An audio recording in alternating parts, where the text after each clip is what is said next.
Bueno, queremos darle la bienvenida y agradecerles la presencia a esta actividad, que es una más dentro de la alianza, del vínculo que tenemos y que nos da mucha alegría del Departamento de Literatura con la Escuela de Otoño de Traducción del profesorado IES en Lenguas Vivas.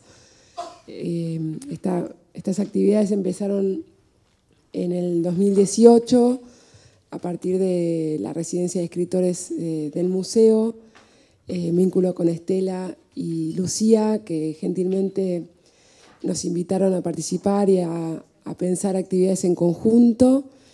Y bueno, a lo largo de los años continuaron esta mesa que nos da muchísima alegría recibir en el marco de la feria y la programación que tiene la escuela, que es maravillosa. Así que bueno, les agradecemos muchísimo que este año también podamos participar desde Malva Literatura de su programación. Y bueno, bienvenidos. Bueno, nos queremos presentar Lucía Dorin y Salomé Landívar. Hoy estuvimos hablando de que siempre Saldívar y justo me quedó. Mil disculpas, Salomé. Bueno, lo que les quería contar un poco es que esta es la 8ª edición de la Escuela de Otoño dentro del Lenguas Vivas, y queríamos agradecer la participación de la rectora acá presente, López Cano. Ahí, gracias, Paula. Y bueno, nada, contarles que este año tenemos a estas invitadas, Gillian C., acá, y Flavia García. Y bueno, ahora Salomé les va a contar un poco más, y después las moderadoras van a ser Sabina Ramallo y Paula Galíndez, que son docentes de la casa, y las talleristas de los talleres de la Escuela de Otoño de esta edición. La Escuela de Otoño, bueno, acá están casi todos los participantes, pero quizá hay público en general, es una propuesta de Lenguas Vivas, un proyecto institucional donde se hacen talleres de traducción literaria y se invitan autoras y autores de las distintas lenguas que se enseñan en la institución, y además, bueno, se dan otras charlas y mesas redondas, bueno, entre otras, esta que organizamos en conjunto con el Malva. Y bueno, las autoras invitadas de este año son Gillian C. y Flavia García. Y bueno, eso creo. Sí, que son canadienses, gracias, me estaba olvidando. Que son canadienses y cuya presencia debemos en gran parte, a la Embajada de Canadá en Argentina y al Conseil des Arts du Canada. Eso, ¿no? Sí, bueno, les pasamos la palabra a ellas y muchas gracias a todos.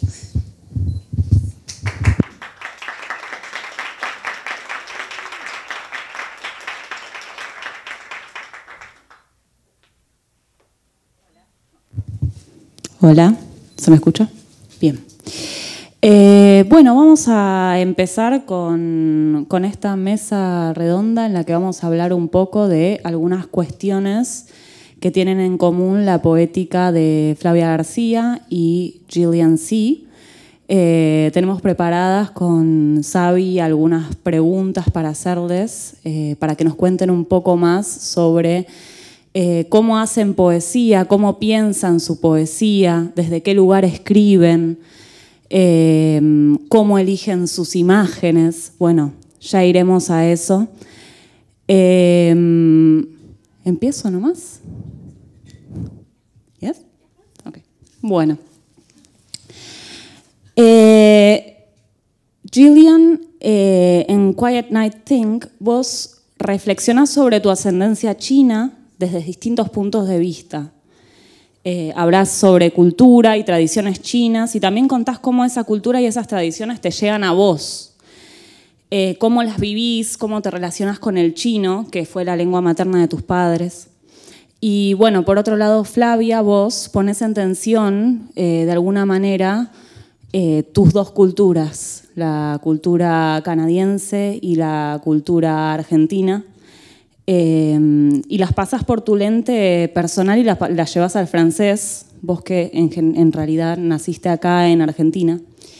Me gustaría que nos contaran un poco sobre la relación que tienen con sus dos lenguas, o sea, en el caso de Gillian con el chino y el inglés, y en el caso de Flavia con el castellano y el francés, y cómo esas lenguas y esas culturas ingresan en su poética. ¿Quién quiere empezar?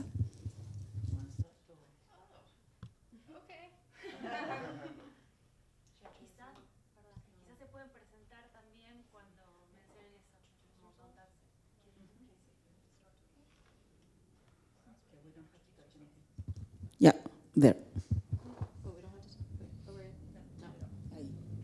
Hello. Hola. Thank you for having me. Before I answer your question, I just want to say thank you to everyone for being here. I'm so excited to be here. Do you want me to pause? It's okay. Yeah. Just tell me when. Just like hit me. Okay. All right. So this is a very fascinating question. Good job, Paula. I think my relationship to language was really a anxiety when it came to belonging, right? Belonging to a language, belonging to a culture, especially in Canada where I was a visible minority. I think there was a lot of guilt, a lot of a sense of estrangement to Chinese, not knowing it well enough, having it mixed into my English. But I realized, are we good? Yeah, I realized though that, I just don't want to overwhelm you. Okay. But then I realized that there's a lot of advantages to these liminal spaces, to being an outsider of language. Okay, now I'm going to translate. I have more to say. Okay. Hola, ¿me escuchan? ¿Funciona? Perfecto. ¿Más cerca? Qué miedo. Bueno, ahí va. Ahí, perfecto. Bueno, voy a hacer la voz de Gillian en español. Primero que nada, ella quiere agradecer a todos por estar acá, por la invitación. Está muy... ¡Ay! Ahí va. Está muy emocionada por estar acá y por toda esta experiencia y cree que es muy fascinante todo este trabajo y le dice a Paula, buen trabajo por la pregunta que le hizo. Dice que esta relación le genera mucha ansiedad por esto de pertenecer o no pertenecer a ninguna de las dos culturas, ni a ninguna de las dos lenguas, o sea, a ambas y a ninguna. Más que nada por ser una minoría muy visible en Canadá, tiene una sensación de culpa y de alienación con la cultura canadiense, incluso con la lengua, porque su chino no sabe suficiente chino y lo mezcla con el inglés, entonces como que está ahí en el medio, pero también se dio cuenta de que hay muchas ventajas de estar como por fuera de la lengua. Creo que fue. I keep going. Okay. I wanted to also say, in Canada, growing up, people didn't even know I knew English because of the way I looked. And then I'm growing up, and then I live in a French-speaking province where, when I moved there, I didn't know French. And then when I went to visit China, they all knew that I wasn't, even though I looked like them, they knew that I didn't speak the language. So I had a very, a confused sense of belonging. But I think with poetry, language is already made strange. And so I really enjoyed the sort of mistakes and misunderstandings and accidents between languages. And that is something I certainly embrace in my poetry.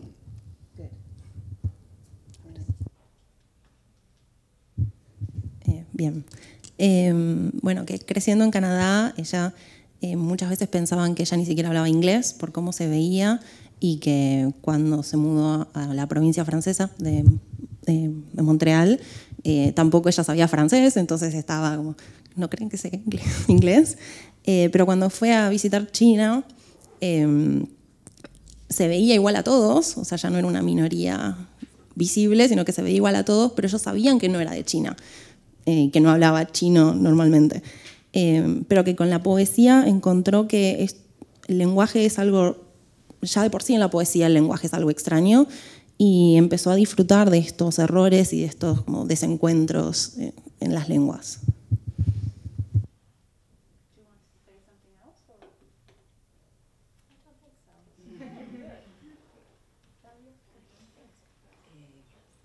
Bueno, yo también muy agradecida de haber sido invitada. Les voy a hablar en español, ya que es mi lengua materna, o al menos eso es lo que debería ser.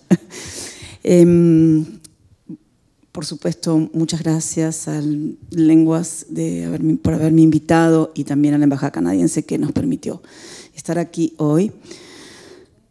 Bueno, a ver. Cuando venía en el colectivo para acá, había una persona delante mío, entonces para poder pasar y bajarme le digo, perdone. Y viene una atrás y le dice, permiso. Entonces ahí me di cuenta que no, ya no es perdón. Perdón es en francés. La verdad que tendrías que haber dicho permiso. Bueno, esas son las cositas que uno vive a veces cuando vive entre dos lenguas, ¿no es cierto? En Quebec, si la gente no me conoce, piensa que yo soy francesa. O podría ser también argelina o marroquí por la cara. Pero una vez que estaba en un tren en Suiza me dijeron, ah, cousine québécoise, la prima quebequense. Entonces, bueno, uno es como que se mimetiza y está en varios lados al mismo tiempo sin estar en ninguno, ¿no? Es lo que a uno le permite la lengua. Eso pienso que se traduce en la escritura, no puede no traducirse porque es algo que ya es muy profundo, está como anclado en el cuerpo, ¿no? En mi caso yo empecé a estudiar francés a los 12 años, así que de ahí en más, y a partir de los 23 mi vida fue solamente en francés. Para darles un ejemplo realmente fuerte, yo tuve una hija y la eduqué en francés, entonces el español viene a ser su tercera lengua, porque en Quebec se habla francés, inglés y español viene a ser su tercera lengua, que lo chapurrea, ¿no? Todo eso pienso que nos hace reflexionar en el momento de la escritura y lo llevamos adentro, no podemos evitarlo, ¿no? Entonces, en mi caso sí me interrogo muchísimo sobre qué quiere decir vivir entre lenguas. Me gusta leer muchos autores como Nancy Houston, Andrei Makin, gente que vive esta misma realidad, porque en ellos encuentro muchas veces respuestas a lo que yo misma vivo, tanto en la literatura como en la vida real. Hay muchísimos autores de este tipo, autores biculturales. También Amin Maalouf, creo, sí, Amin Maalouf, en 2 lenguas y en 2 culturas. Entonces, bueno, eso creo que se refleja en la escritura. Yo muchas veces, en las cosas que escribo, tengo que introducir alguna palabra en español, porque si no es como que no le estoy poniendo un sello a lo que estoy escribiendo, ¿no? Y hay alguna palabra en español que me viene y que automáticamente encuentra su lugar dentro de toda esta simbología o de todo este imaginario en francés. Entonces, por ejemplo, en Foyer de Combre tengo un poema, ¿no?, donde una persona dice, decí tu nombre. Es decí tu nombre, ni siquiera di tu nombre, que tendría que ser en español nomás, sino decí tu nombre, que es realmente la variedad de español que se habla aquí en el Río de la Plata.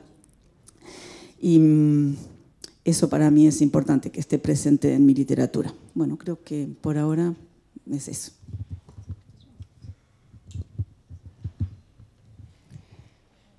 Bueno, la siguiente pregunta que queríamos hacerles tiene que ver con sus escrituras. Y la memoria es un tema central en la poética de las dos. Entonces, lo que queríamos saber es qué es la memoria para ustedes y cómo se construye poesía desde ese imaginario infantil y adolescente, ¿no?, que es la materia de los recuerdos.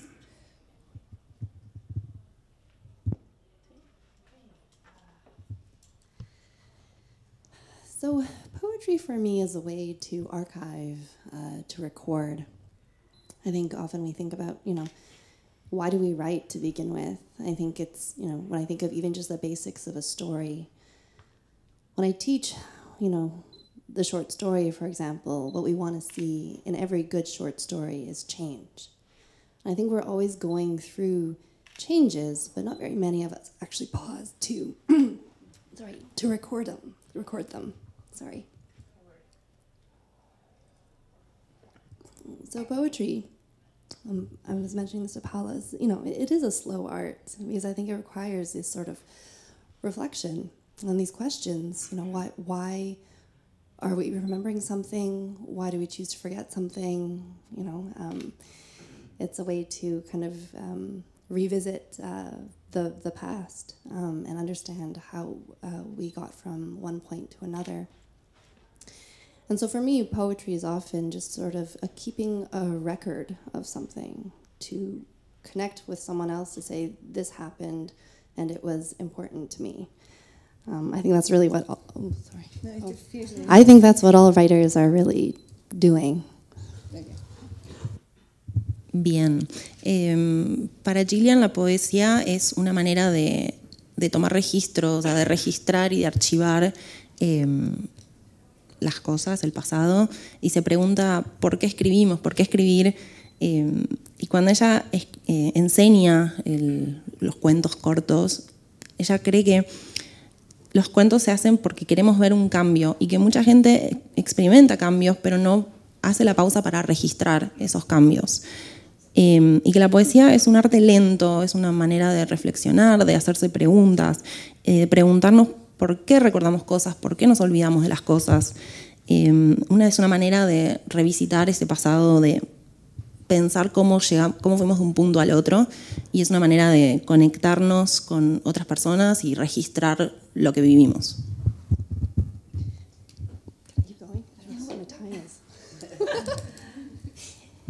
Even this process of translation offers me this space to kind of reflect what I just said and doubt it.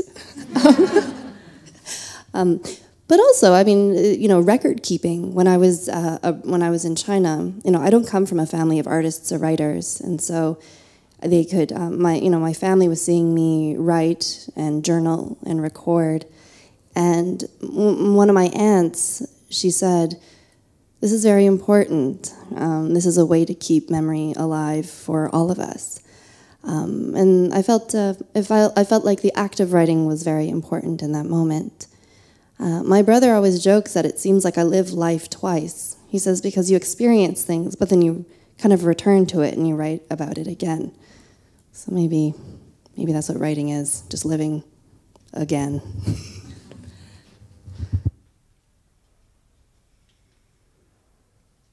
Bien. Gillian dice que incluso este proceso de la traducción que está sucediendo ahora le hace reflexionar sobre lo que dijo y dudar sobre lo que dijo. Y que bueno, en su familia, ella viene de familia china, y que no había artistas en su familia, que cuando la veían escribir, incluso una tía le decía que era algo muy importante para mantener la memoria viva para todos. O sea, y su hermano le decía que ella vivía la vida dos veces, que primero experimentaba la vida y después volvía, revisitaba esta vida. Entonces dice que para ella escribir es eso, vivir de nuevo.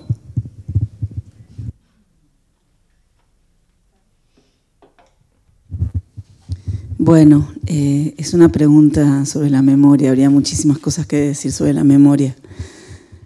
Creo que sería una calamidad para todos nosotros si nos acordáramos de absolutamente todo lo que nos pasa. Como dice Borges en el cuento, Funes el memorioso. No, acordarse todo sería una calamidad. Pero nos acordamos de suficientes cosas que son las que tal vez construyen nuestro imaginario. El otro día estábamos haciendo una actividad en el Parque de la Memoria. Y hay cosas que no debemos olvidar y que debemos perpetuar de una generación a otra. Hay un deber de memoria.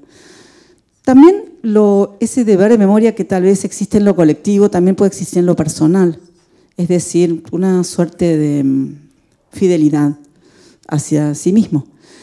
Pero la memoria, en realidad, nunca se sabe si lo que estamos contando en el diván del psicoanalista es lo que realmente pasó o es lo que nos estamos imaginando que pasó. Entonces también tiene que ver mucho con el imaginario. Yo, por supuesto, creo que como todos los autores, autoras, escribo a partir de las cosas que he vivido o que recuerdo. Muchas no recuerdo, algunas sí, con mucho detalle, algunos son recuerdos muy vividos. Y no se puede escapar de eso, es como una jaula que nos atrapa en eso y tampoco se puede modificar ni tener otra memoria que la que uno tiene. Aunque hay un libro que me hace acordar esto que estoy diciendo a otro libro de James Hillman que se llama... ¿Cómo es que se llama el libro? Se llama La ficción qui soigne. Entonces, la ficción puede también curar, porque podemos imaginarnos, es decir, podemos construirnos una nueva memoria. En fin, son todos temas conexos. En el caso de mi primer poemario, no insistí tanto en el tema de la memoria, más en lo que significó para mí irme de Argentina a los 23 años, llegar a un país y apropiármelo, ese país, con todo lo que eso significa, es decir, vivirlo, sufrirlo, gozarlo, todo eso, ¿no? Y también con los sacrificios que uno tiene que hacer por estar cambiando de cultura o querer apropiarse de otra cultura. Eso por un lado, pero en el segundo no. El segundo poemario es un libro sobre la memoria y por la memoria y para la memoria. Porque para mí era importante poder contarles a mis conciudadanos canadienses, quebequenses, lo que viví cuando era una niña de 12 años y los militares tomaron el poder.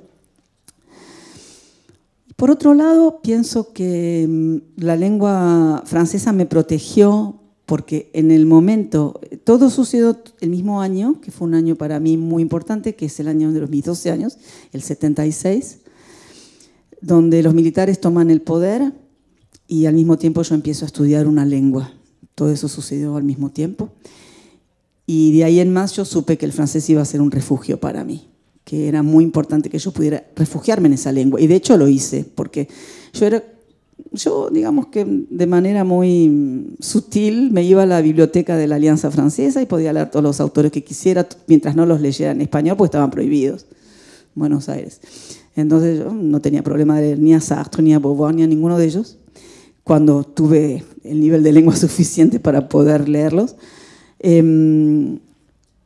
Incluso llevarlos conmigo en un tren, sin tener miedo que alguien me hiciera una pregunta de por qué estaba llevando eso, que es lo que se vivía en ese momento en el país.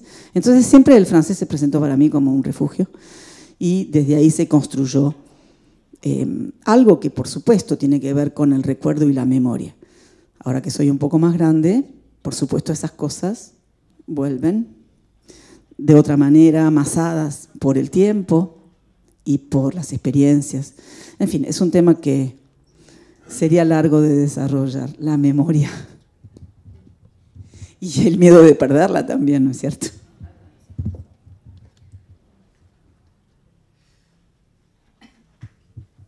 Bueno, gracias a ambas. Quiero retomar un poco esto que acaba de decir Flavia de lo cíclico y lo que vuelve, porque en la poética de ambas se insiste mucho sobre lo cíclico. Ambas trabajan sobre las estaciones. Flavia cita un poema tuyo, dice: aquí en la ronda de las estaciones cada palabra reincide en su impotencia. Y me gustaría, Flavia, si pudieras que nos hablaras un poco sobre la relación entre la palabra y los ciclos, entre la palabra y la muerte, cómo es el ciclo de la muerte de la palabra. Y Gillian también, nos gustaría saber cómo te posicionás vos en tu palabra escrita frente a los ciclos de la vida. O sea, ¿qué hace tu palabra escrita en todo este ciclo que va y vuelve, y va y vuelve a empezar? Bueno, voy primero al tema de los ciclos. En Canadá se viven 4 estaciones muy marcadas, muy marcadas. eso marca un ciclo de vida que es muy distinto al que podemos vivir, por ejemplo, en Buenos Aires. Pienso que si viviera en el sur también viviría lo mismo, ¿no? Primavera, verano, invierno y otoño.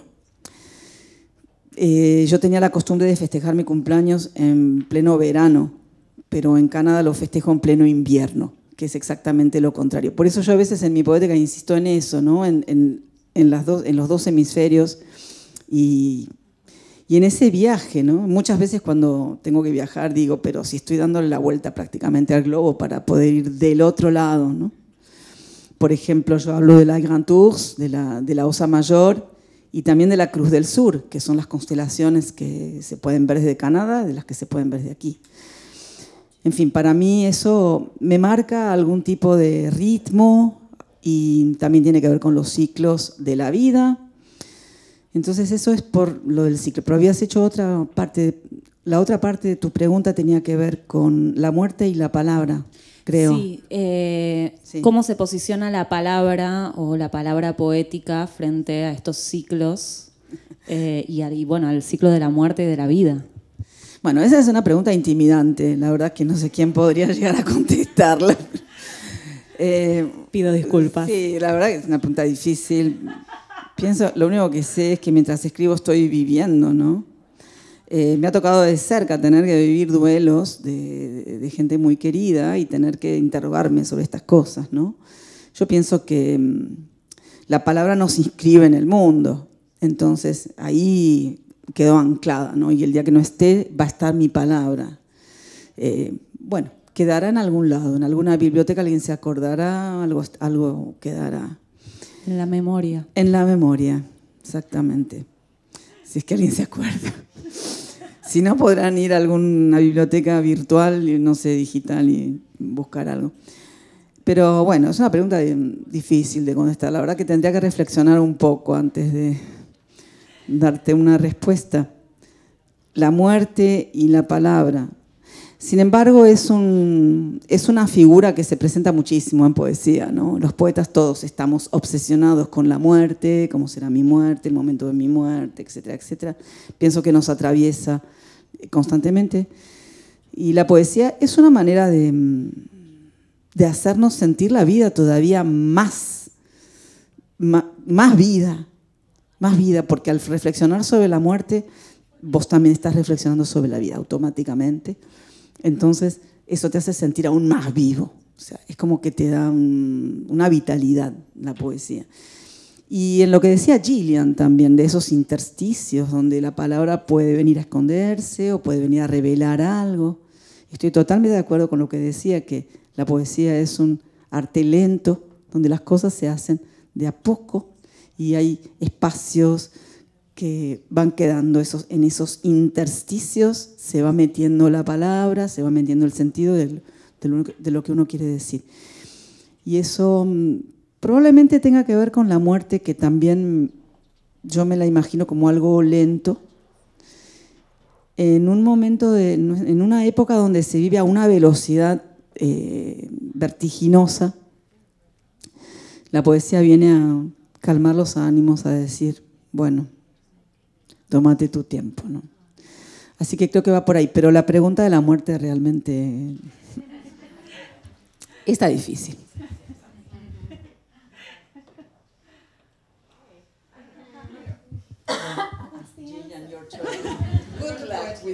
Pido disculpas a todos. I'm so glad I didn't go first. Wow. So there are a few things I think about.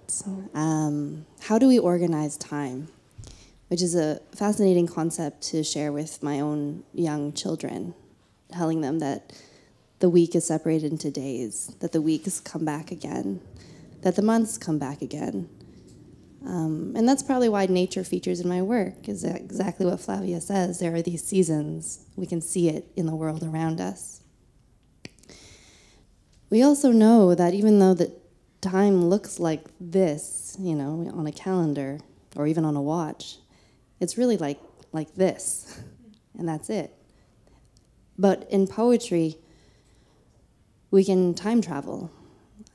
In writing, in art, we can skip time or like a rock over, being skipped over the water's surface. I had something else to say, but I can take a pause. Okay. Bueno, dice, se pregunta cómo se organiza el tiempo y cree que es un concepto fascinante y es algo que comparte con sus hijos cuando tiene que explicarles que la semana está dividida en días y que el año está dividido en meses y que los meses vuelven y que las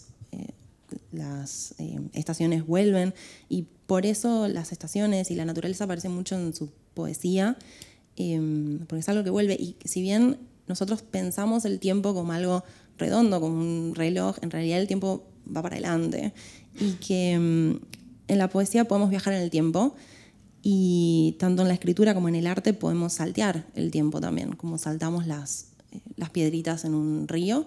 Con el arte y con la escritura podemos hacer eso. And we all know that a life is finite. Everyone has only a certain amount of time. But I know that when I read writers I love, I feel close to, they feel very much alive for me on the page. There is something else I was thinking about that Flavia made me think about, because she was talking about the seasons. But, when we think about just the cycles, it's a repetition. And what I'm fascinated by is when it's different, like when there's a repetition with some sort of difference. So when winter is over in my neighborhood, we have a lot of snow. I was talking about that with the Uber driver, how cold it is in Canada. And we have a lot of snow. Yeah, it's worth saying that again. There's a lot of snow. And it takes some time to melt, and we're very excited for it to melt. But what's fascinating is that, and this is something I only discovered through my son, that there is always a last patch of snow. It's always there, but where it is can never be predicted. It could be in one part of the park, it can be down my street, but it's always there, and it's always different, and it's always the same. It's always in May. Yeah. It's always in the wrong season. Bueno, dice que todos sabemos que la vida es algo finito y sabemos que va a terminar, pero sin embargo cuando ella lee a sus escritores favoritos, los lee con mucho amor y los siente cerca y los siente vivos. Y otra cosa que lo que dijo Flavia la hizo recordar es que sabemos que los ciclos son repetición, y lo que a ella le interesa es la diferencia en esa repetición, en ese ciclo.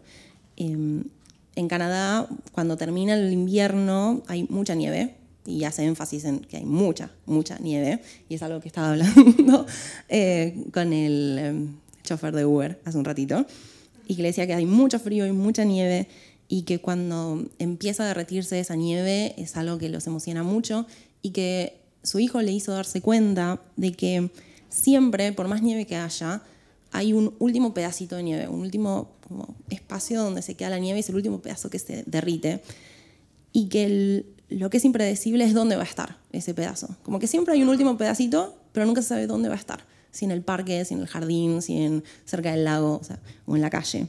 Y que eso es lo que le fascina, y que suele ser en mayo. O sea, que el último pedacito, como que totalmente fuera de temporada, no debería ser en mayo, pero que es en mayo.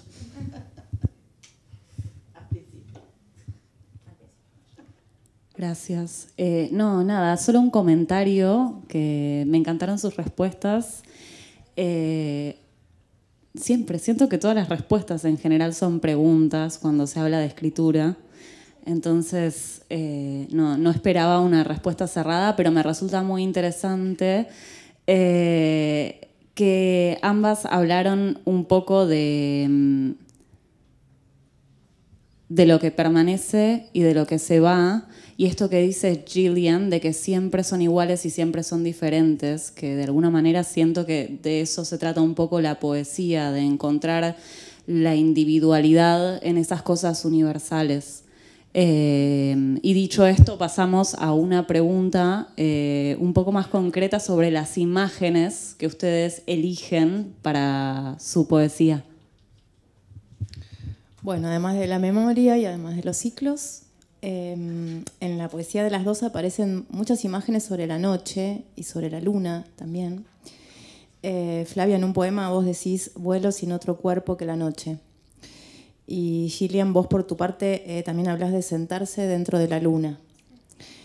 Y lo que nos preguntábamos era cómo funcionan estas imágenes dentro de su poética. ¿Por qué la noche? Porque la noche siempre lleva a la poesía, parecería ser, ¿no? Y cómo dialoga la luna o la noche con la memoria y con el cuerpo, que son los temas que nos están convocando hoy acá en el Malva.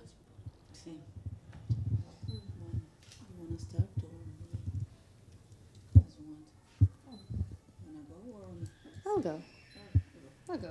It's on. This is a really great question because I think I can answer it perfectly. So the phrase that was mentioned, at least in the question that I saw, was sitting inside the moon. I'm actually referring to Chinese postpartum care. So very much to do with the body. My body was definitely changed because I expelled a baby, and so my body was very, very different. But the Chinese postpartum care in my language is it's pronounced 这个来, and that's okay. But what it really is referring to is to spend 1 month at home taking care of yourself. And the moon comes into this because in Chinese we follow the lunar calendar. So it's actually just like, the cycle of one moon. Going back to cycles. But like I said, I like the errors or surprises in language. And so while it's speaking about duration, another way to understand 这个来 is actually spatial. And so what I found was a better translation was really to understand this period of Chinese postpartum care as a spatial experience, being inside the moon.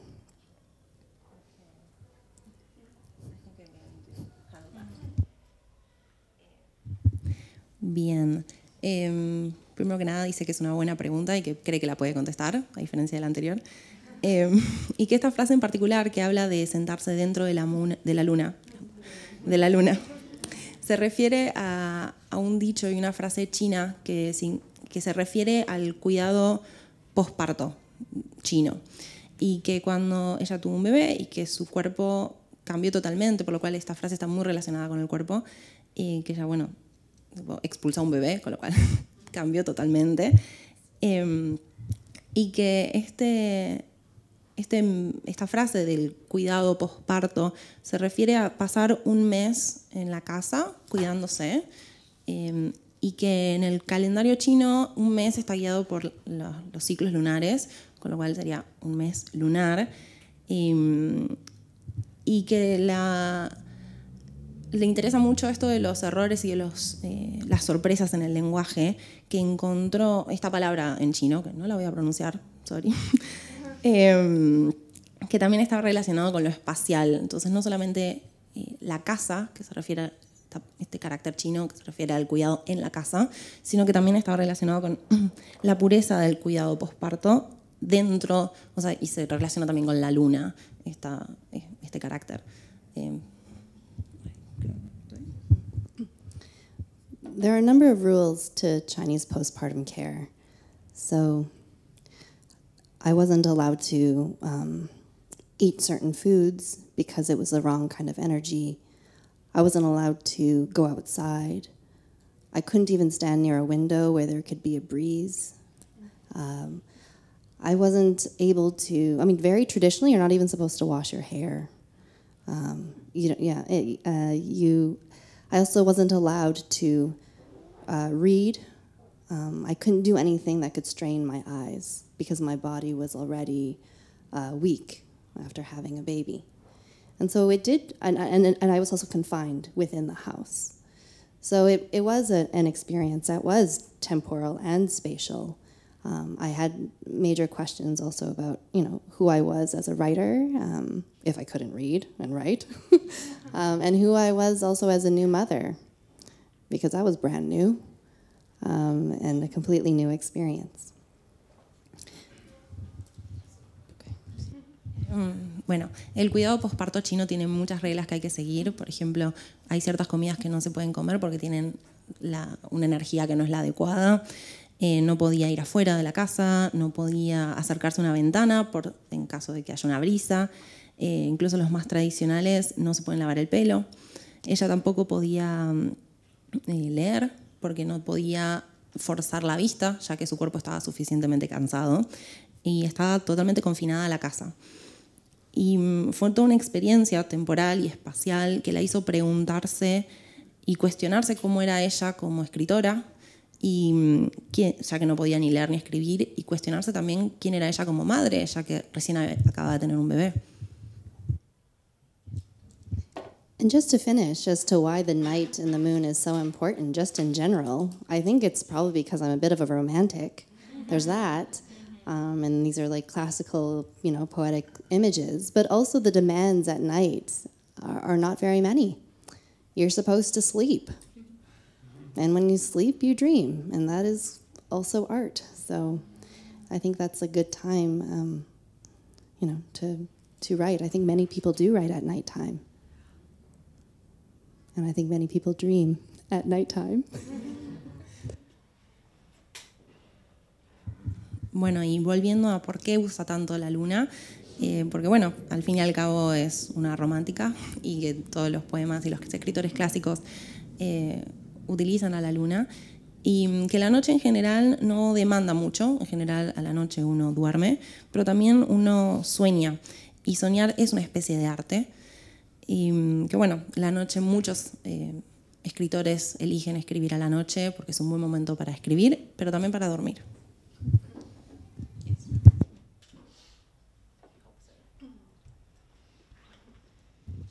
Bueno, yo no les voy a hablar de mi experiencia del parto porque no tiene nada que ver con la de Gillian.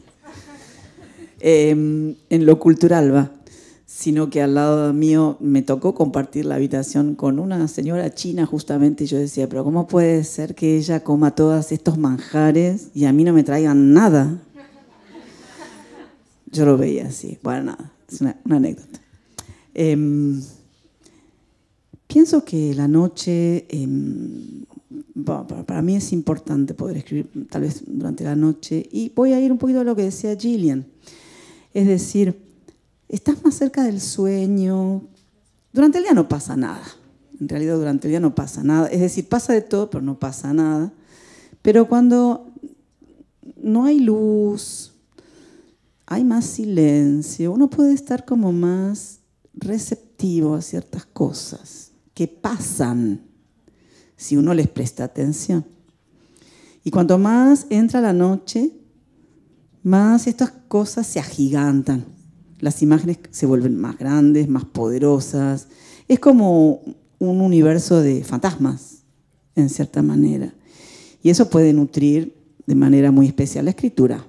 Pensemos en Pizarnik, que escribía nada más que de noche. Y muchos otros autores también. Pero digo, me viene Pizarnik porque justamente en noviembre vi una exposición de ella donde decía, creo que fue aquí en... Sí, exactamente, está en la Biblioteca Nacional, pero la exposición que yo vi era un cuarto oscuro en el Palacio Sarmiento. Era un cuarto oscuro, vos te sentabas y empezabas a tratar de ver los poemas que estaban escritos como con luminosidad en las paredes, ¿no? Pero era un poco para hacernos sentir la experiencia de la noche. Y bueno, entonces sí, para mí es muy importante poder escribir de noche, mucho más que tal vez durante el día, porque la noche es verdad que tiene que ver con el sueño, pero también con el insomnio, cuando hay una obsesión que no te deja dormir y que te despierta, que te tiene ahí. Entonces, a veces... la escritura viene también a llenar ese espacio. Yo muchos de los poemas que escribí, pienso que lo dije en un poema, de los que escribí para este segundo libro, los escribí durante la noche. Me sentaba con un té y era el momento de escribir y dejar que las imágenes emergieran y dijeran lo que ellas querían decir, y así se fue haciendo, ¿no?, el poemario. Así que sí, para la luna, au clair de lune, c'est vrai, au clair de lune. Sí, es verdad. La luna, sí. Bueno, pero la luna es tan maravillosa, ¿no? Que cuando la tenemos también llena y es impactante, ¿no? Lo que nos puede producir. Es hasta violento lo que puede producir esa imagen de la luna. Y pienso que en la poesía asiática, por ejemplo, en muchos escritores de haikus, en Japón, es muy, muy importante. La luna siempre está presente en los haikus y también estoy segura, en la poesía oriental. Sí.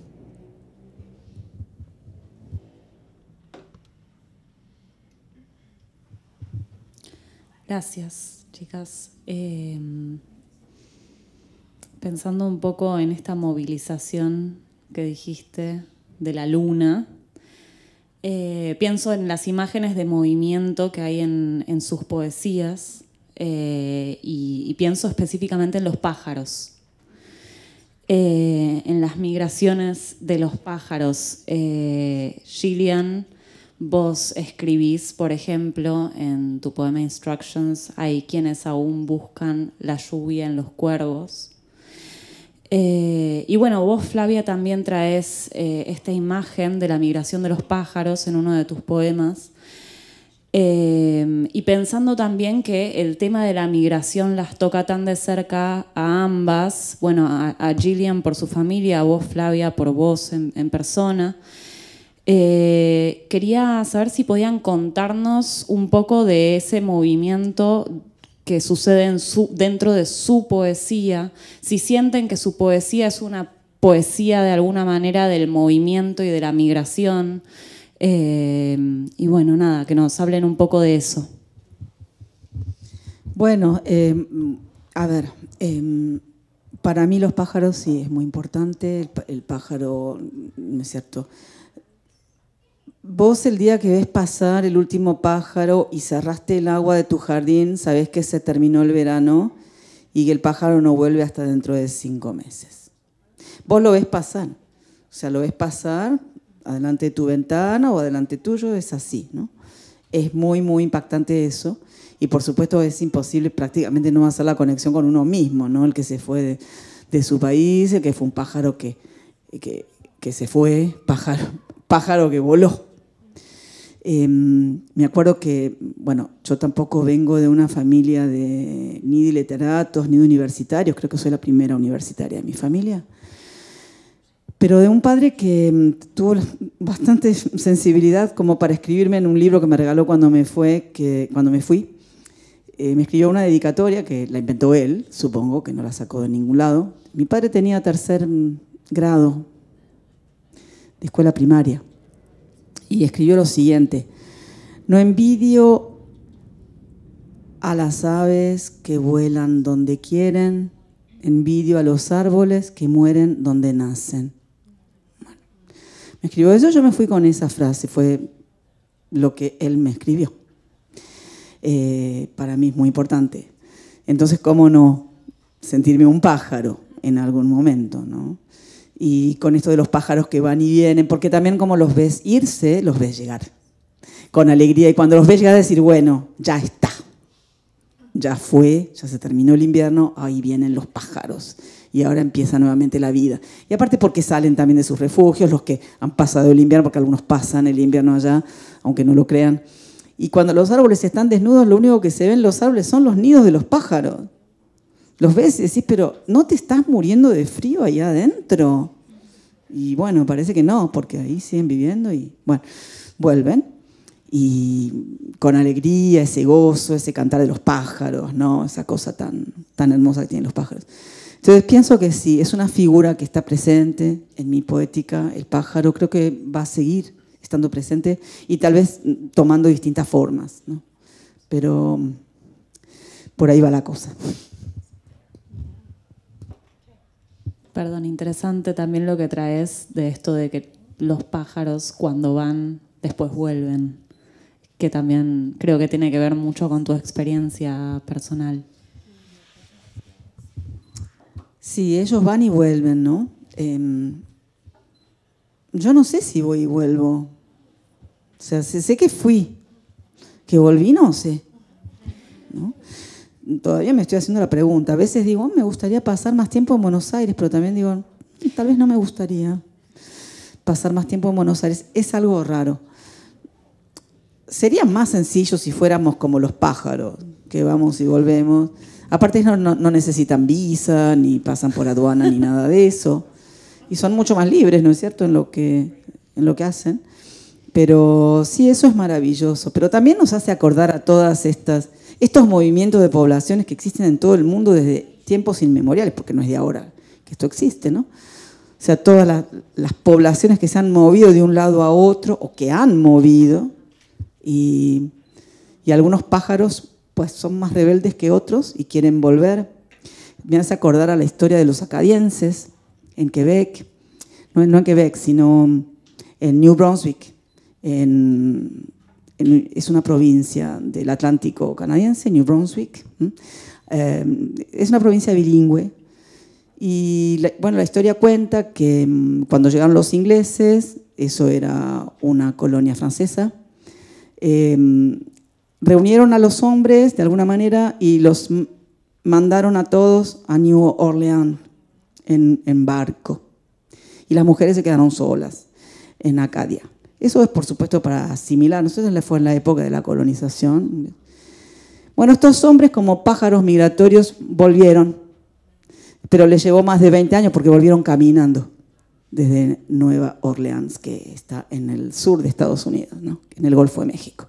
Entonces, es una historia muy bella que funda esta provincia canadiense, Nuevo Brunswick, con la historia de los acadienses. Se las estoy resumiendo, por supuesto, muchísimo.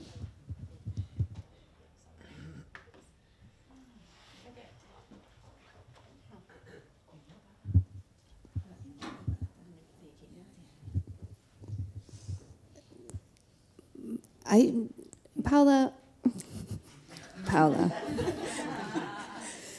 I wasn't thinking about migration and birds, actually. Thank you for reading into that. That's wonderful. That's relevant. You're a good reader. I think for me, the appearance of birds in my books is just because they're, these, things of beauty. I think it's very, there's something very miraculous about flying. I think it's very basic. I think as humans, we want to fly. We want to defy gravity, and it's completely impossible. So when I look at birds, I'm just amazed that they're built to fly, and I think there's nothing kind of more disturbing than a fallen dead bird. Those are very traumatizing. But because they're supposed to be in flight, and I love the idea of migration, at least in terms of my subject. I'll borrow that. I'm going to use that. But I guess I think of also just the flight that takes place in poetry. So many of my students don't like poetry because the language is doing things it's not supposed to do. It's not expected to do. And I think the poem itself also defies language. In much the same way the bird defies gravity when it's in flight. But I like the migration as well.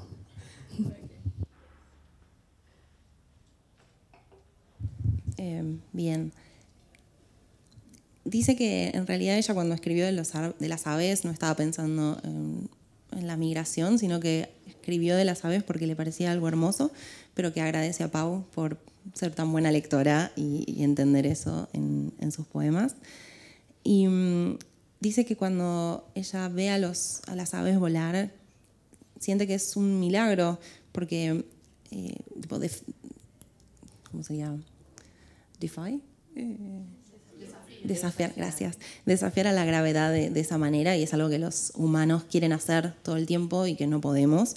Y que es, por ejemplo, ver una ave muerta en el piso es algo horroroso, y que verlas volar es lo natural, lo que tendría que ser siempre.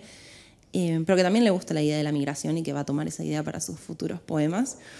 Pero más que nada, sí, que ella usó el sentido del vuelo, de este vuelo que también se da en la poesía y que muchos de sus estudiantes no les gusta en general la poesía porque dicen que el lenguaje está haciendo algo que no debería hacer y que la poesía está desafiando al lenguaje como las aves están desafiando a la gravedad, pero bueno, que también le gusta la idea de la migración.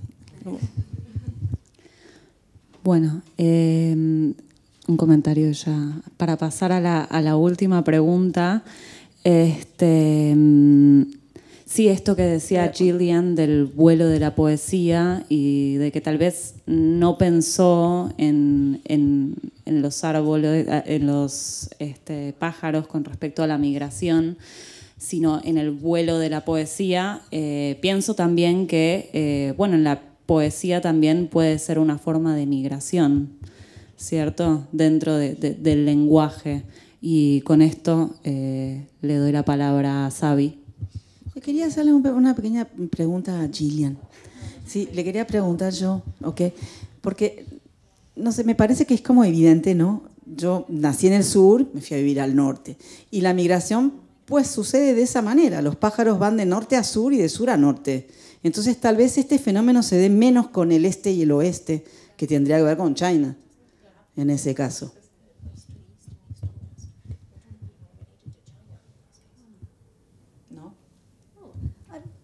I think that's totally possible. I mean, in my poetry, I never really made that connection. Although that is very obvious when you think of Canadian geese.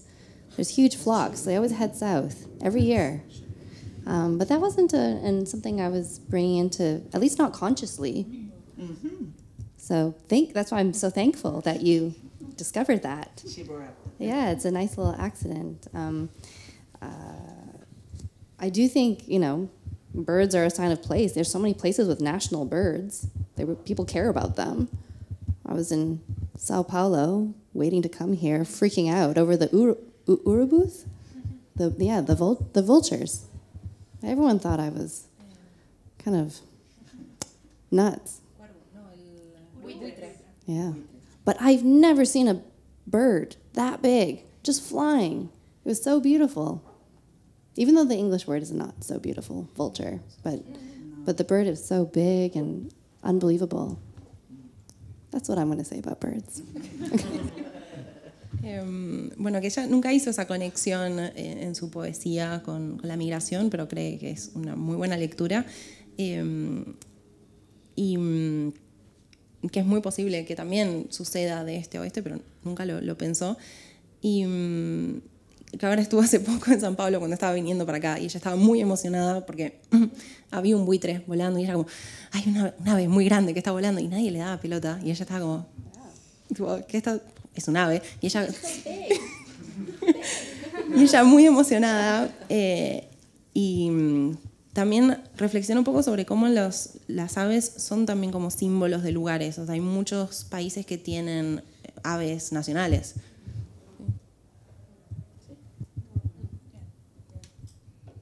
Bien. Bueno, pero no vamos a salir de la migración porque la última pregunta tiene que ver con la traducción, que de alguna manera podríamos pensarla también como una migración de palabras entre lenguas. Y también nos va a dar pie para después continuar, porque tenemos pensado leerles algunas producciones de la Escuela de Otoño, de los talleres de francés y de inglés, poemas que estuvimos trabajando. Así que la pregunta tiene que ver con esto de que se habla mucho de que la traducción, la traducción de literatura, en este caso, tiene que ver con inventar una lengua nueva, que de algún modo se ubica entre la lengua fuente y la lengua meta, ¿no? O sea, algo ahí entre. Y entonces la pregunta tiene que ver con si consideran que en este sentido la escritura es una traducción de la experiencia a la palabra, y si cuando escriben les parece que de alguna manera están construyendo una lengua nueva.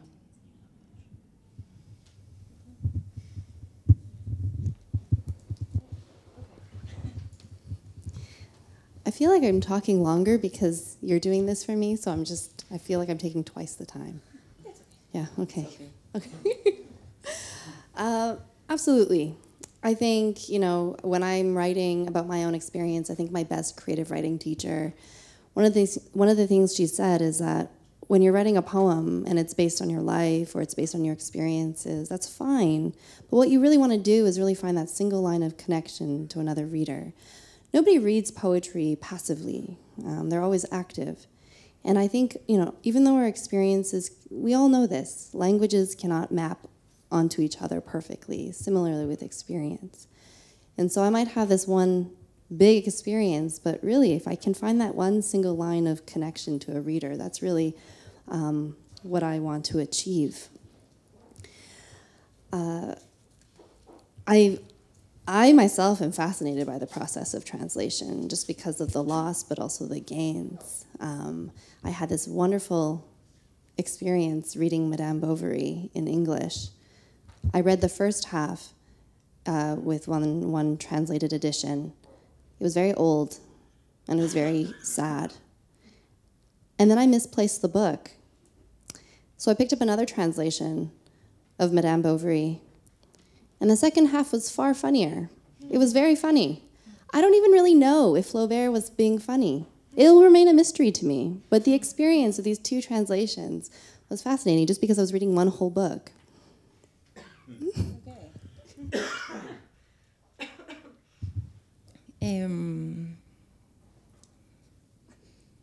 Bien, está de acuerdo totalmente con que traducir, escribir poesía es traducir experiencias dentro del lenguaje.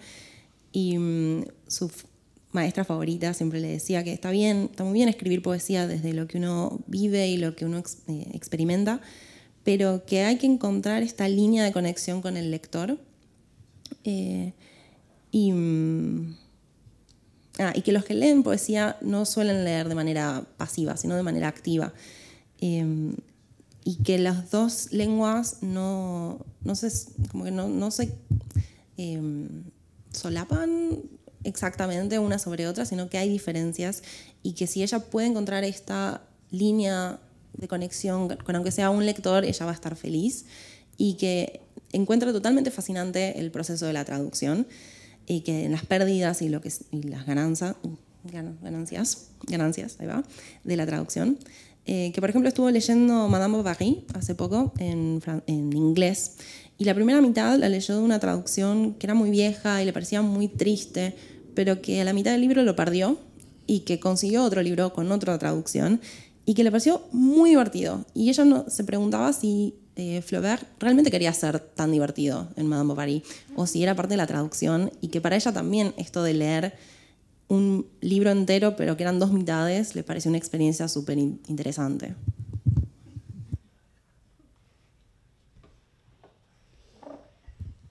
It's not funny, Flaubert.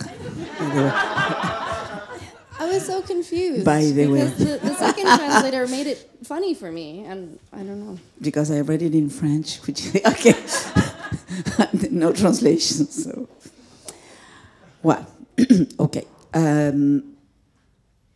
No. Bueno, en el caso, está bien, tengo que hablar en español, ya entendí. Okay. ¿De qué estábamos hablando? De la traducción. Bueno, la traducción, yo hago un poco de traducción. Me gusta eso de ir a investigar la lengua, ¿no es cierto? Toserle el brazo, exprimirla, dar la vuelta, las dos lenguas, ¿no? Me gusta eso. Me gusta también hacer búsquedas, ¿no? Los diccionarios, y también qué quiso decir el autor, cómo puedo ponerlo en la lengua hacia la que estoy traduciendo de la mejor manera posible, sin traicionar, porque muchas veces se habla de traición cuando se habla de traducción. Pero yo creo que la verdad es que tiene más que ver con creación que con traición, pero es personal, ¿no? Sí. La traducción tan necesaria. Una de mis amigas, que es muy buena traductora, decía un mal necesario, la traducción está en mal necesario, un mal necesario. Imagínense todo lo que no podríamos leer si no existiera la traducción. Sería terrible, estaríamos condenados a nuestra propia cultura y no podríamos ver nada de los demás. Así todo, es verdad que a veces pasan cosas un poco raras en las traducciones, Y bueno, forma parte, pienso, de lo que es tratar de traducir, ¿no? Yo tengo mucho respeto por los traductores, la verdad, porque hay que querer ponerse a jugar de esa manera con las lenguas, pero de manera seria, ¿no? Para tratar de buscar. El otro día yo veía en los talleres que estábamos haciendo cómo los participantes buscaban y buscaban y buscaban, y no era esta y era aquella. Me preguntaban a mí, yo qué sé, o sea, me preguntaban a mí, pero yo digo, bueno, sí, puedo darles una sugerencia, pero la verdad, ellos buscaban y buscaban. Ese empecinamiento, ¿no? Esa obsesión que tiene el traductor. Bueno, es una cosa así increíble, ¿no? Entonces, sí, para mí es algo muy, muy importante la traducción. Me gusta mucho traducir poemas, pero también tuve alguna posibilidad de traducir algunas otras cosas que no sean poemas. Y siempre en la parte literaria. Iba a decir otra cosa, pero lo perdí, no sé. Si la pregunta tenía dos partes... No, sí. Era toda la misma parte, pero tenía que ver con si consideraban que sus escrituras sí. también eran... Me preguntaste si la escritura, si estamos escribiendo, inventando una nueva lengua. Bueno, en eso yo te diría que en cierta manera sí, como dijo Gillian, que dijo absolutely, sí, yo también lo siento. Pero más que nada, sobre todo en Canadá, que es un país donde más del 50% de la población viene de un país que no es Canadá, ¿no? Más que nada estoy construyendo una nueva sociedad. Con lo que yo estoy trayendo de mi imaginario, más lo que estoy viviendo en ese país, estoy construyendo algo nuevo. Yo lo veo así, más que una nueva lengua, es una nueva sociedad, porque ese contacto que voy a tener con los lectores, que me van a leer en una de las dos lenguas oficiales, pero que en cualquier momento Canadá puede tener muchas más lenguas oficiales, porque las lenguas autóctonas también están pidiendo ser lenguas oficiales. Por el momento hay dos. Pero digo, nada más que el lector que me está leyendo en esa lengua oficial, y que está leyendo lo que pude yo haber vivido en Argentina, o lo que un mexicano pudo haber vivido en México, lo que un chino pudo haber vivido a través de su familia y demás. Eso es construir una nueva sociedad para mí. Y esos diálogos que podemos tener con los escritores de primera generación, inmigrantes de primera generación, o de segunda o de tercera, son muy enriquecedores para poder construir algo nuevo. Entonces yo, más que de una nueva lengua, te diría que es una nueva sociedad.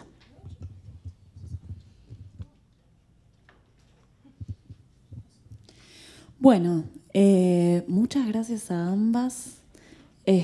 Ahora, para dar cierre a la parte más bien expositiva, queríamos leer algunos poemas de Gillian y de Flavia. Invitamos primero a los traductores de Gillian a que vengan a leer los poemas de ella. 3 poemas, va a leer primero Gillian en inglés y después ellos su traducción. Yo pensaba, tal vez la gente del público tiene alguna pregunta. Después de esto, después de eso, después de esta parte, acumulan todo y abrimos a las preguntas.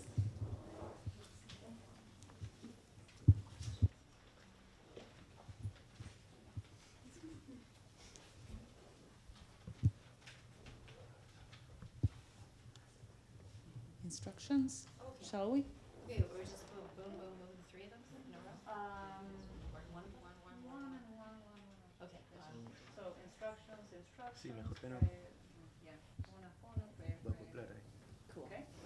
Okay. All right. Instructions. When I say yellow, fold yourself. Lose count of geese. Measure seeds by placing them between your lips and humming. A walnut lets out an opera. Observe the cypress in full sunlight. Do so again in old age. If it grows bright, pay homage. If it grows dark, bargain at will. The fern is another word for memory. Watch the clouds as they knit their way across the night. What I want to tell you is imperative, that we are flawed and exalted, that there are those who still look to the raven for rain. When the wind pines through your window, let it. The wind misses you. It misses everything about you.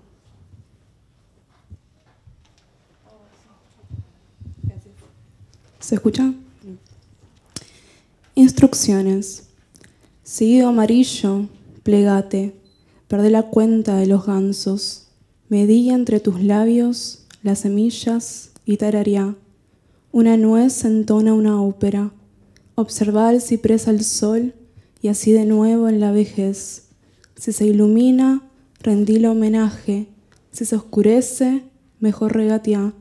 El hecho es otra palabra para memoria.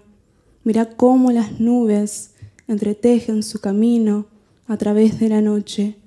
Lo que quiero decirte es imperativo. Somos imperfectos y sublimes y hay quienes aún buscan la lluvia en los cuervos. Cuando el viento se astille en tu ventana, déjalo. Al viento le falta todo sobre vos.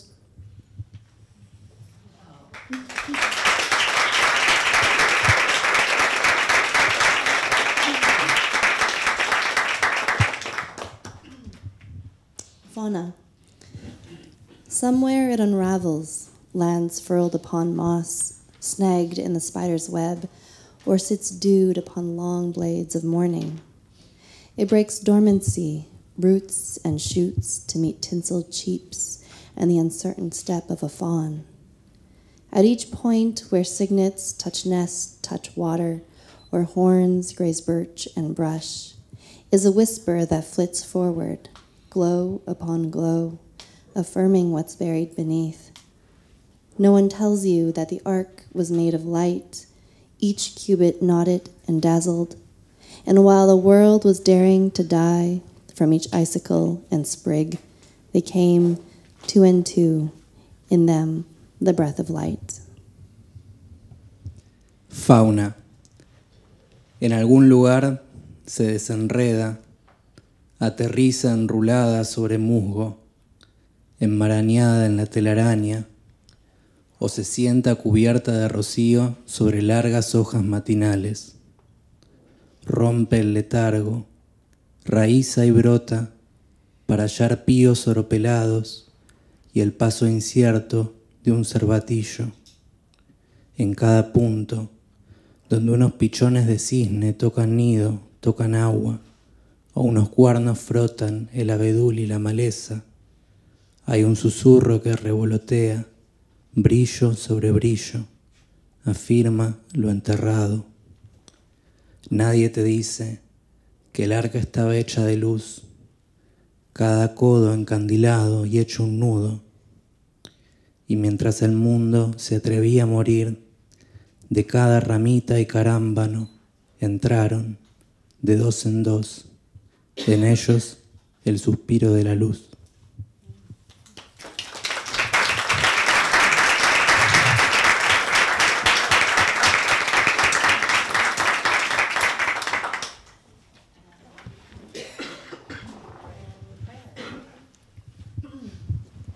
Prayer. Trimmed baby hairs tossed in the backyard now curl in a nest. Moss limes the bark. Beneath the sudden rays, ice laces the heads of hedges. The glaucous leaves of the carnations are fringed with melting snow. When did they find the time to survive? It's almost May, and we're still lamenting the languid spell of winter. When panicked, grant me the unshakable calm of flowers. Plegaria. Pelos de bebé podados y arrojados al jardín. Ahora se enredan en un nido. El musgo tiñe la corteza. Bajo rayos repentinos, la escarcha se entrama en los arbustos. Las hojas glaucas de los claveles con flequillos de nieve derritiéndose. ¿Cuándo encontraron el tiempo para sobrevivir? Ya casi es mayo y aún lamentamos el lánguido hechizo del invierno. Frente al pánico, concédeme la inquebrantable calma de las flores.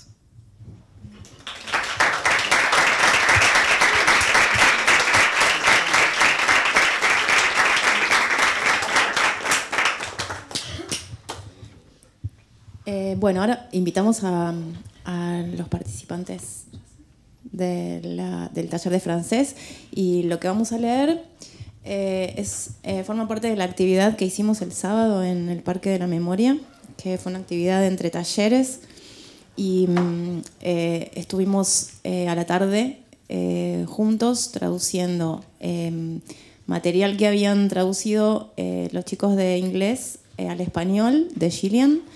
Y los de francés, o sea, desde el español que ellos traían, lo llevamos al francés. Y viceversa. Poemas de Flavia, que habíamos traducido al español, desde el francés, los chicos de inglés los llevaron al inglés. Entonces, bueno, fue una experiencia hermosa, creo que inolvidable, hablando de memorias, y queríamos compartir con ustedes.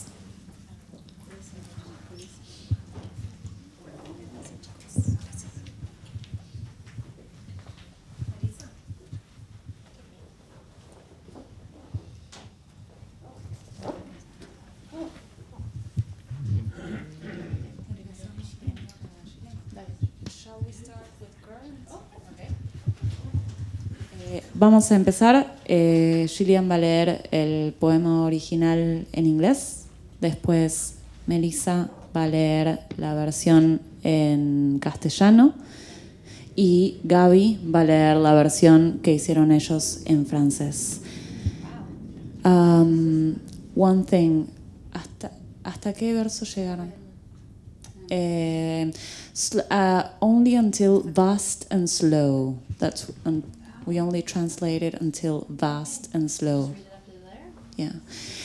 Una parte de la consigna para que ese dato de color era traducir pensando en el sonido y en cómo el sonido de alguna manera trae la memoria.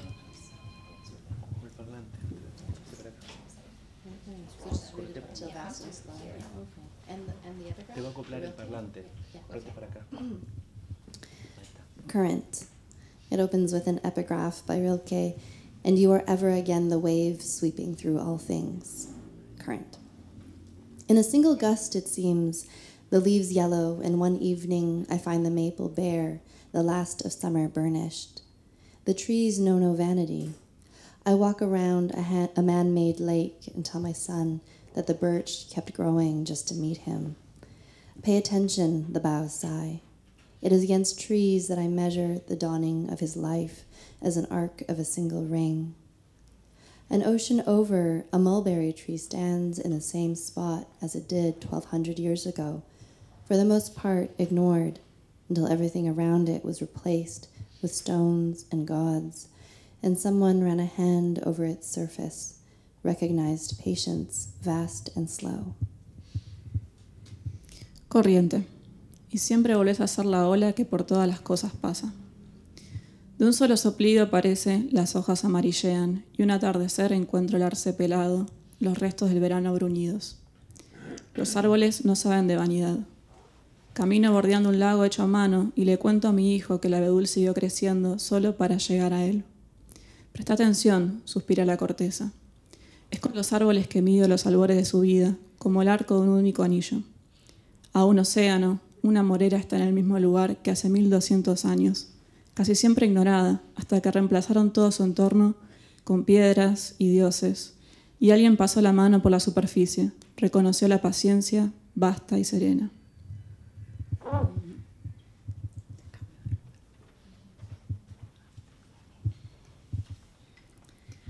Courant. D'un souffle seul, semblait-il, les feuilles jaunissent. Et le soir venu, je trouve l'érable dépouillé, le restant luisant de l'été. Les arbres ne connaissent pas la vanité. Je longe un lac artificiel et je raconte à mon fils que les bouleaux a continué à pousser seulement pour arriver à lui. Fais attention, soupire l'écorce. Je me sers des arbres pour mesurer les seuils de sa vie, tel l'arc d'un seul anneau. Le loin d'un océan, les mûriers ancrés à la même place que 1200 ans auparavant, souvent ignorés, jusqu'à ce que tout son entourage fût remplacé par des pierres et des dieux, et jusqu'à ce que quelqu'un posant la main sur sa surface y reconnaisse la patience vaste et sereine.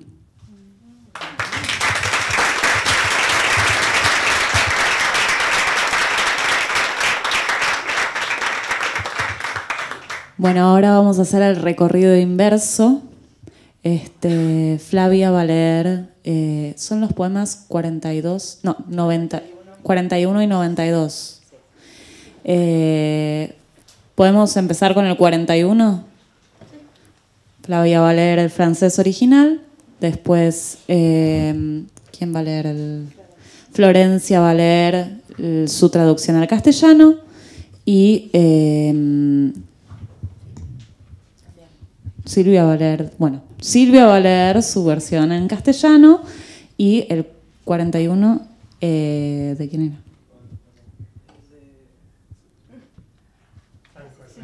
Sí, el 41 lo tenés. Bueno, y Franco va a leer la versión en inglés. Hacemos uno y luego el otro, ¿no es cierto? Sí. Bien, ok. La ronde des mers jusqu'à épuisement. De regards vitreux, elles ne font que tourner, changer de trottoir, de terre brûlée. La même question, le même cordon, qu'au moment de les mettre au monde, la couche blanche de leur enfant, attachée autour de la tête, une forme de deuil. Désormais, La ronda de las madres, hasta el agotamiento, la mirada vidriosa. La ronda de las madres, hasta el agotamiento. La mirada vidriosa, no hacen más que dar vueltas, cambiar de vereda, de tierra quemada, la misma pregunta, el mismo cordón, que al momento de traerlos al mundo. El pañal blanco del hijo, anudado a la cabeza, una forma de duelo, de ahí en más.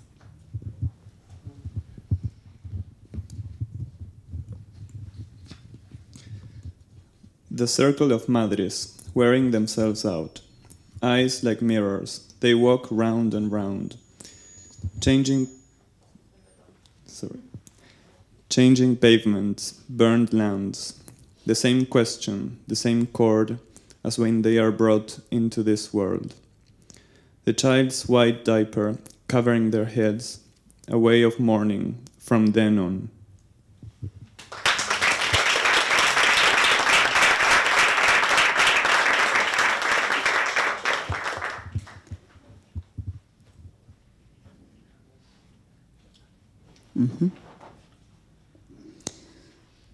Un berceau vide, layette et biberon, chaussons en laine dans du papier de soie, et la pile de couches parfumées.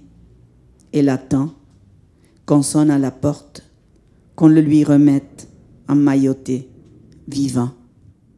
Elle attend le coup de téléphone, parcourt les hôpitaux, rien, pendant 2 ans, 10 ans, 20 ans.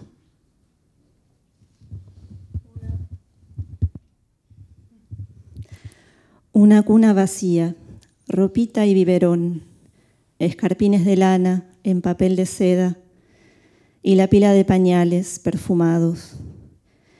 Ella espera que llamen a la puerta, que se lo entreguen envuelto, vivo. Ella espera que suene el teléfono, recorre los hospitales. Nada durante 2 años, 10, 20.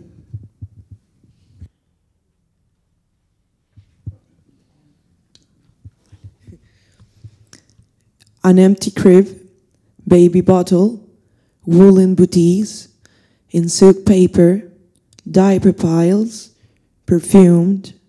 She keeps waiting, the door to be knocked, back to her, alive. She keeps waiting, the phone to ring, wondering, waiting rooms, nothing, 2 years, 10, 20.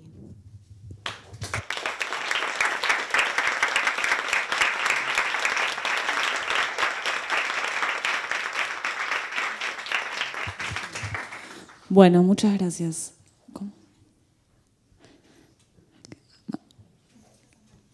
Bueno, sí, muchas gracias. Antes que nada quería preguntar si alguien tiene alguna pregunta para hacerles a Gillian o a Flavia. ¿Alguien del público, alguna pregunta? Sí.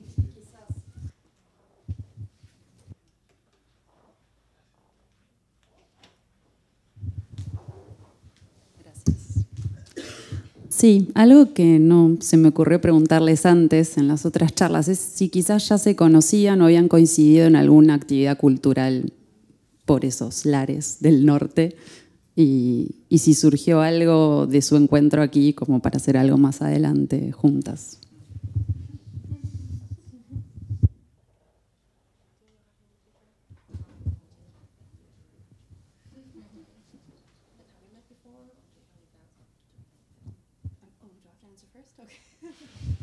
I can go. Me tocó presentar a Gillian hace 2 años en un festival que hacemos todos los meses de marzo que se llama Les Rencontres Multilingues en Poésie. Gillian vino a leer a la velada de poesía y traducción. Creo que esa noche leyó con Luba Markovskaya. I think you were with Luba that night, yeah. Que le tradujo los poemas al francés. Así que sí, ya la conocía, a Gillian tenía el placer. Y sí me gustaría muchísimo que de esto surja algún tipo de colaboración.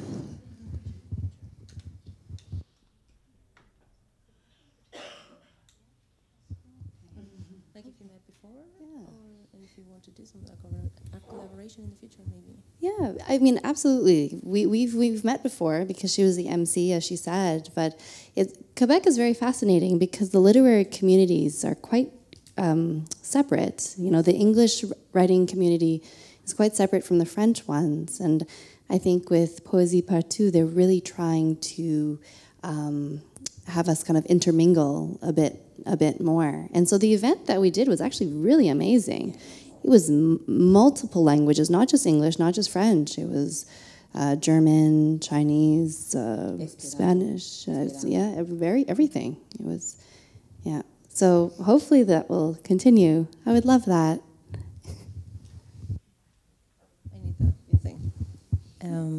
Bueno, como dijo Flavia, sí, ya se conocían de antes, ella la presentó en este festival y menciona que las comunidades literarias en Montreal, en Quebec en general, están muy separadas, de un lado inglés, del otro lado francés, y que este festival está muy bueno para mezclarlas un poco, y que fue un evento muy lindo, que estuvo muy bueno, y que no había solamente inglés y francés, sino que había otras lenguas también, por ejemplo alemán, chino, esperanto, y que le encantaría hacer más cosas en el futuro con Flavia.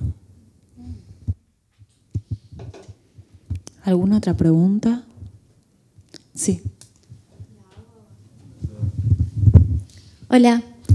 Bueno, mi pregunta para ambas es si después de esta experiencia de convivir con traductores, verlos trabajar tan quirúrgicamente sobre sus textos, pensaron algo diferente sobre su propia experiencia como dos personas que viven entre lenguas y entre culturas.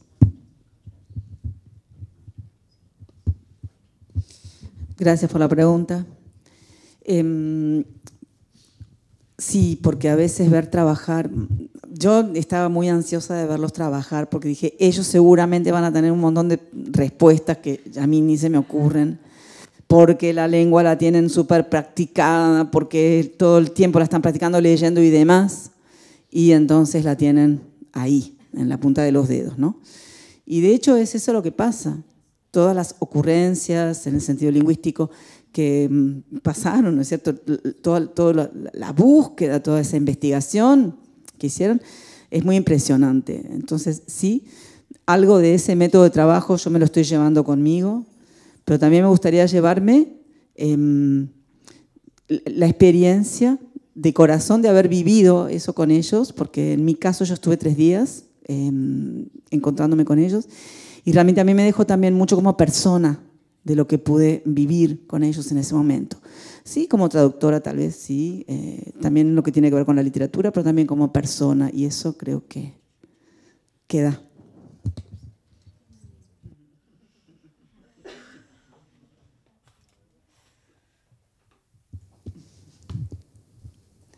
That's so sweet. I feel the same way. No, I mean, this experience is really lovely. I had Paula and I had like 14 amazing translators. I feel like I owe so much to them because, like I said, you know, when I write and it leaves me, I never know where it goes. It's always a mystery. And I feel so fortunate that my work has found its way here in the city with all of you lovely people. And it's I feel it's very fate-like for me, so I feel very happy to be here. I had a French translation of one of my books come out last fall with Luba Margoskaya, and she asked me very, very similar questions about the language I was using. So I was prepared to come in.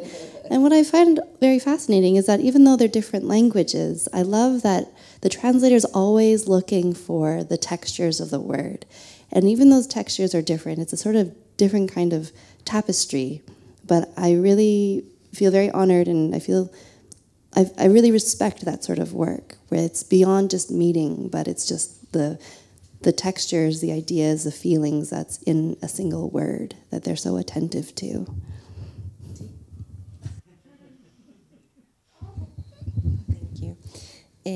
Bueno, estaba totalmente de acuerdo con lo que dijo Flavia. Me pareció una experiencia hermosa que Paula y que 14 traductores le prestaran tanta atención a su trabajo y que como que ella cuando escribe nunca sabe a dónde va a llegar esa escritura, ese trabajo, y que cree que es algo del destino que haya encontrado este espacio acá, en este lugar, y que está muy muy contenta de estar acá y de haber pasado por esta experiencia.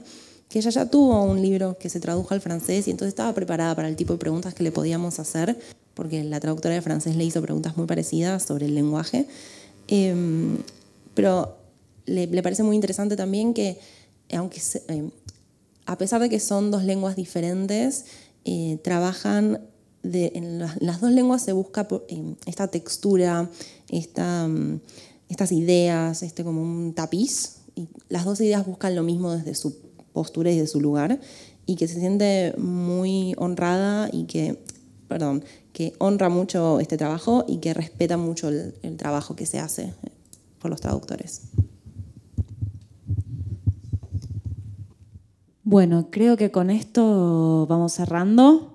De nuevo agradecemos mucho al Malva por el espacio. Quiero agradecer especialmente a Malena Finkelstein por la interpretación que hizo de Gillian, la maravillosa interpretación.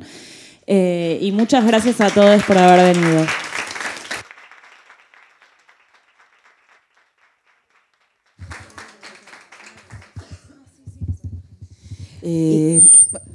No, perdón, quería agregar que el Malva y la Escuela de Otoño en julio van a tener otro trabajo en equipo con portugués, así que después los esperamos para participar de esa actividad en el marco de la residencia de escritores del Malva.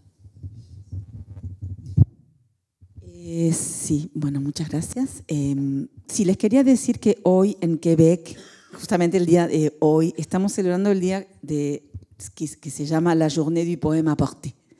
Entonces se celebra una sola vez por año y es hoy.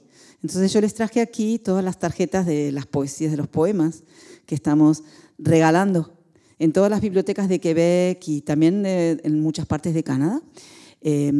Son en lengua francesa, pero algunas van a encontrar que están vacías y pueden escribir sus propios poemas, y les ruego que por favor vengan y se sirvan de la mesa las tarjetas que gusten.